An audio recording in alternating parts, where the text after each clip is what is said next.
ரத்த புற்றுநோயால் பாதிக்கப்பட்டிருக்கக்கூடிய கராத்தே ஹுசைனி அவரோட ஹெல்த்தை பற்றி டெய்லியும் கொடுத்துட்டு இருக்காரு. அந்த வகையில் மார்ச் 21 காலைல 11 மணிக்கு அவரை நார்மல் வார்டிலேருந்து ஐசியூக்கு ஷிஃப்ட் பண்ணிட்டாங்க அப்படிங்கிற மாதிரி ஒரு அதிர்ச்சி தகவலை அவரே போஸ்ட்டாக போட்டிருக்காரு. சென்னையில் இருக்கக்கூடிய ஒரு பிரபலமான ஹாஸ்பிட்டலில் கராத்தே ஹுசைனி அவரோட ரத்த புற்றுநோய்க்காக சிகிச்சை எடுத்து வந்துட்டு இருக்காரு. சொல்ல போனால் கேன்சரில் கடைசி ஸ்டேஜ்லாம் இருக்காரு. அவருக்கு மருத்துவர்கள் அவங்களால எந்த அளவுக்கு பெஸ்ட்டான ட்ரீட்மெண்ட்டை கொடுக்க முடியுமோ கொடுத்துட்டு இருக்காங்களாம். இதுக்கிடையில் இப்போ நார்மல் வார்டில் எப்பவும் போல கேஷுவலாக ட்ரீட்மெண்ட் எடுத்துட்டு இருந்த கராத்தே ஹுசைனிக்கு கண்டிப்பாக ஐசியூவில் ட்ரீட்மெண்ட் கொடுத்தே ஆகணும் அப்படிங்கிற மாதிரி டாக்டர் கம்பல் பண்ணிட்டாங்களாம். அதுவும் அடுத்த 4 நாட்களுக்கு நீங்கள் ஐசியூவில் அப்சர்வேஷனில் இருந்தே ஆகணுங்கிற மாதிரி டாக்டர் சொன்னதுக்கு அப்புறமா இப்போ நார்மல் வார்டிலேருந்து மார்ச் 21 காலைல 11 மணிக்கு அவர் ஐசியூக்கு ஷிஃப்ட் ஆகியிருக்காரு. இதை அவரே ஃபேஸ்புக்கில் போஸ்ட்டாகவும் போட்டிருக்காரு. விசிட்டர்ஸ் யாருக்கும் இந்த 4 நாட்கள் அலோவே கிடையாது. டாக்டர்ஸ் எனக்கு மட்டும் ஃபோன் யூஸ் பண்ணுறதுக்கு பர்மிஷன் கொடுத்துருக்காங்க. கண் பார்வை அப்பப்போ லைட்டாக மங்கலாக தெரியுது. காது மூக்கு வாய் இது மாதிரி இடத்துலேருந்து ப்ளீடிங் இருக்குது. இந்த மாதிரி விஷயங்களால என்னோட ஸ்டூடெண்ட்ஸ் யாரும் என்னை பார்க்க வேணாம் அப்படிங்கிறதாலையும் டாக்டர்ஸ் சுத்தமாக டிஸ்டர்பன்ஸே இருக்கக்கூடாதுன்னு சொல்லியிருக்காங்க. அடுத்த 4 நாட்களுக்கு நான் ஐசியூவில் தான் இருக்க போகிறேன். டாக்டர் ஜோஸ் அப்படிங்கிறவங்க ஹை காஸ்ட் ஆஃப் மெடிசின்ஸ் எனக்கு கொடுக்க போகிறாங்க. 50-50 சான்ஸ் அப்படிங்கிற மாதிரி சொல்லியிருக்காங்க. என்ன நடக்க போகுதுன்னு தெரியல.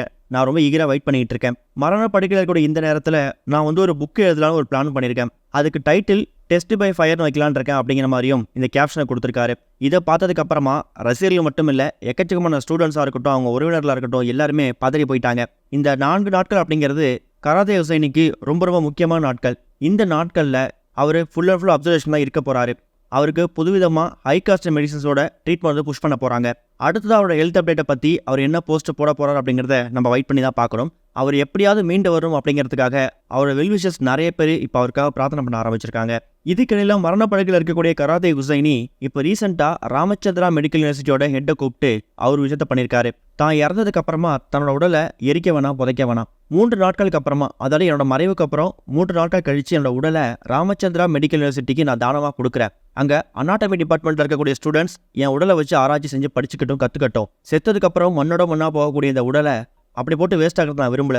என்னோட ஹெல்த் கண்டிஷன்ஸ் நல்லா இருக்கும்போது நான் எவ்வளோ மாணவர்களை உருவாக்கியிருக்கேன். அவங்கள யாராவது ஒரு ஆளாவது ஒலிம்பிக்கில் மெடல் வாங்குவாங்க அப்படிங்கிறது என்னோட கனவாக இருந்துச்சு. இப்போ படுத்த படுக்கை ஆனதுக்கப்புறம் யாருக்கும் எந்த ஹெல்ப்பும் பண்ண முடியாத சுச்சுவேஷனுக்கு தள்ளப்பட்டிருக்கேன்.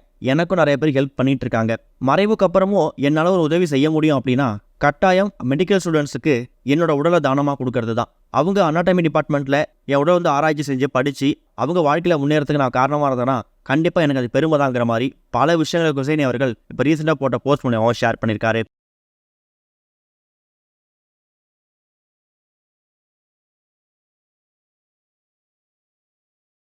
இதுவரைக்கும் கனெக்டிங் டிவிக்கு சப்ஸ்கிரைப் பண்ணனா மறக்காமல் சப்ஸ்கிரைப் பண்ணிக்கங்க. உடனடி அப்டேட்ஸ் பெறுவதற்கு நோட்டிஃபிகேஷன் பெல்லையும் கிளிக் பண்ணிக்கங்க.